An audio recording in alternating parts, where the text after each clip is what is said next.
নমস্কার বন্ধুরা, সুস্মিতা কিচেনে সবাইকে স্বাগত। তোমরা সবাই কেমন আছো? আশা করি ভালোই আছো। তো তোমাদের দাদা আজ বাজার থেকে হালুয়া মাছ এনেছে। আজ আমি হালুয়া মাছের রেসিপি শেয়ার করব। তো মাছগুলোকে আমি এইভাবে কেটে নেব। এভাবে কেটে নিলে মাছের মধ্যে তেল মশলা ঢুকে মাছের স্বাদটিকে আরও বাড়িয়ে তুলবে। তো দেখো আমি সব মাছগুলোকে কেটে নিয়েছি। উপর থেকে কিছুটা নুন দেব স্বাদ মতো, কিছুটা হলুদ গুঁড়ো দেব, কিছুটা লঙ্কার গুঁড়ো দেব, আর 1 চামচ মতো সর্ষের তেল দেব। দিয়ে আমি মাছগুলোকে ভালো করে মেখে নেব।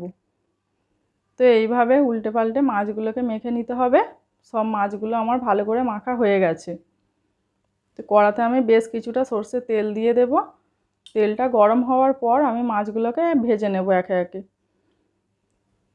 তো এখানে আমার তেলটা গরম হয়ে গেছে, আমি মাছগুলো দিয়ে দিচ্ছি কড়াতে। তো সব মাছগুলো আমি ভেজে নিয়েছি, এবার তুলে নেব।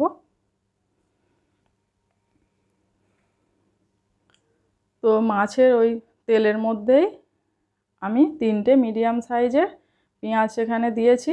তোমরা যে যতটা গ্রেভি বানাবে সে ততটাই পেঁয়াজ ব্যবহার করবে। তো পেঁয়াজটা নরম হয়ে যাওয়ার পর আমি 1/2 চামচ রসুন বাটা দিয়ে দিয়েছি। রসুন বাটাটা দিয়ে কিছুক্ষণ কষিয়ে নেব। এরপর দেব 1/2 চামচ আদা বাটা।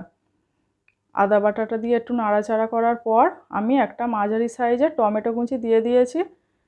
তো টমেটো কুচিটাও দিয়ে আমি নেড়ে নেব আরও কিছুক্ষণ। নেওয়ার পর আমি দিয়ে দিলাম 1/2 চামচ জিরের গুঁড়ো, 1/2 চামচ ধনে গুঁড়ো।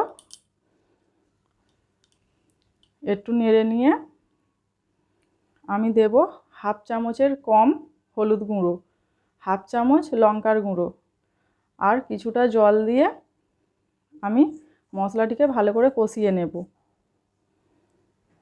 তো মশলাটা কষাতে কষাতে উপর থেকে আমার তেল ছেড়ে দিয়েছে, আমি স্বাদ মতো নুন দিয়ে দেব। তো একটু নাড়াচাড়া করে আমি পরিমাণ মতো জল দিয়ে দেব। তো জলটা দিয়ে ফুটে ওঠার পর আমি ভেজে রাখা মাছগুলো একে একে দিয়ে দেব। ভেজে রাখা মাছগুলোকে আমি দিয়ে দিলাম। আমার চ্যানেলটিকে যারা সাবস্ক্রাইব করেছো তাদেরকে অসংখ্য অসংখ্য ধন্যবাদ। আর যারা এখনও সাবস্ক্রাইব করোনি তারা আমার চ্যানেলটিকে সাবস্ক্রাইব করার অনুরোধ রইল, যাতে আমি পরবর্তী রেসিপি শেয়ার করলে তোমাদের কাছে পৌঁছে যায়। তো মাছটা আমি ভালোভাবে এইভাবে নেড়ে নিয়ে ফুটছে। উপর থেকে আমি দিয়ে দেব কিছুটা ধনেপাতা। তো এখানে আমি আমার গাছের হাইব্রিড ধনেপাতা ব্যবহার করেছি। যার কাছে যে ধনেপাতাটা থাকবে সেটাই ব্যবহার করো, না থাকলে নাই করো।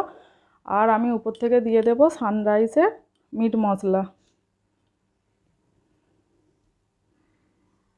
তো এই ছিল আমার আজকের রেসিপিটি পুরো রেডি। রেসিপিটি ভালো লেগে থাকলে লাইক, শেয়ার, কমেন্ট করে আমার পাশে থেকো। আর আমি আরও রেসিপি নিয়ে আসবো। তোমরা সুস্থ থেকো, ভালো থেকো, আনন্দে থেকো।